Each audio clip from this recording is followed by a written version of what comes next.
Welcome to Answer Studios. Today I want to show you how to create this easy retro themed balloon garland. Plus I'll show you how to integrate daisies and rainbows into this design for a gorgeous groovy look.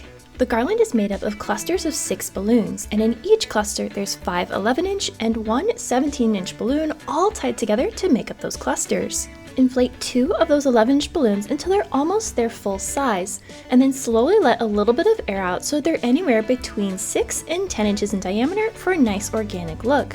Then tie them together in a pair by wrapping the nozzle around twice and tying them together in a simple knot. Make a second pair in the exact same way, and then the third pair we're going to inflate includes that 17-inch balloon. You can inflate balloons that are different sizes at the same time as long as the larger balloon is always on the trigger side of your balloon inflator. That way, when the smaller one is done, you can just pull it off the secondary nozzle while you continue to inflate the bigger balloon. With all 6 balloons tied into pairs, we can now twist them into our cluster. Take 2 of those pairs and overlap them so that the nozzles touch right in the center, and then twist 1 balloon from each of those pairs around each other, locking them into a quad.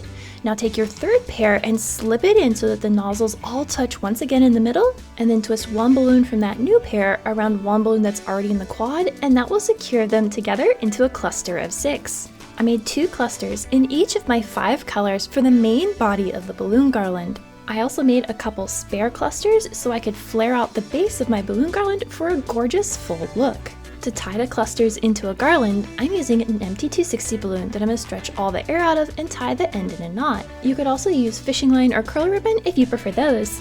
Now I'm going to take the end of the 260 balloon and tie it to the nozzles of my first cluster by wrapping it in a figure 8 pattern around a couple of those balloons to secure it in place. Nestle the second cluster right up against the first, and then pull that 260 balloon through the center of your new cluster and wrap it in a figure 8 pattern around 2 of the balloons, and that will secure the 2 clusters into one piece. Grab your next cluster, nestle it right up against the last, and continue to pull that 260 balloon up through the middle and wrap in a figure 8 pattern. I repeated this until I had 5 clusters all tied together, and then once I had the last one in place, I took any of the remaining 260 balloon and tied it to one of the nozzles in that last cluster. I made 2 of these small garlands that I can then tie together into a larger arrangement in just a moment. But first we need something to build our garland on top of, and I'm using 3 different sizes of these slot together golden arches, and to give them a bit more presence, I'm going to put slip covers over the top.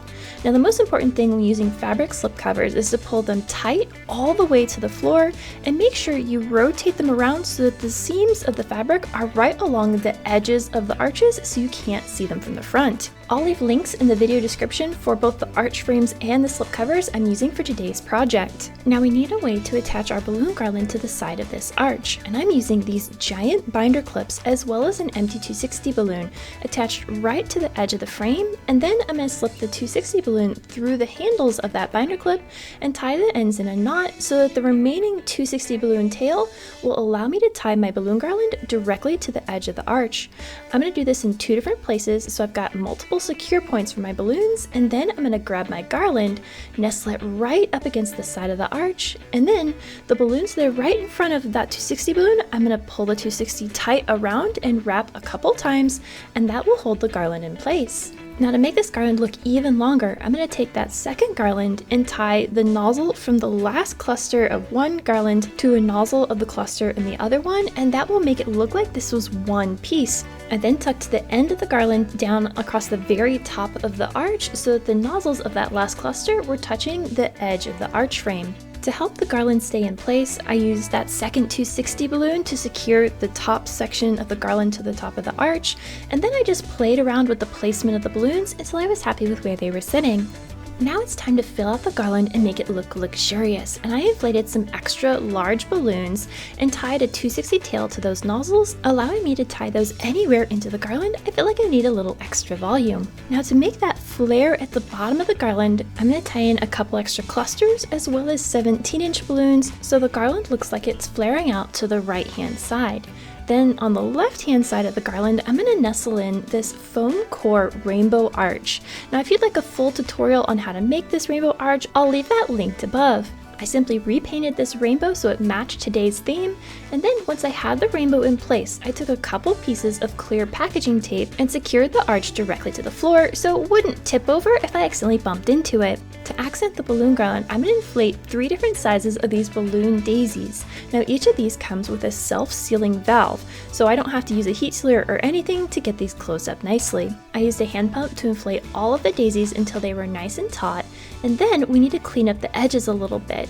So here you can see the nozzle has this red marker on it, and we want to tuck that out of sight.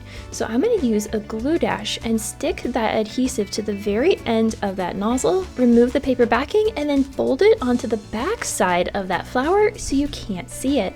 My flower also had these tabs on the side that would allow you to hang it from a ceiling, but because I'm not needing those, I'm going to take a pair of scissors and cut all of them off, giving the edge of my flower a nice clean look.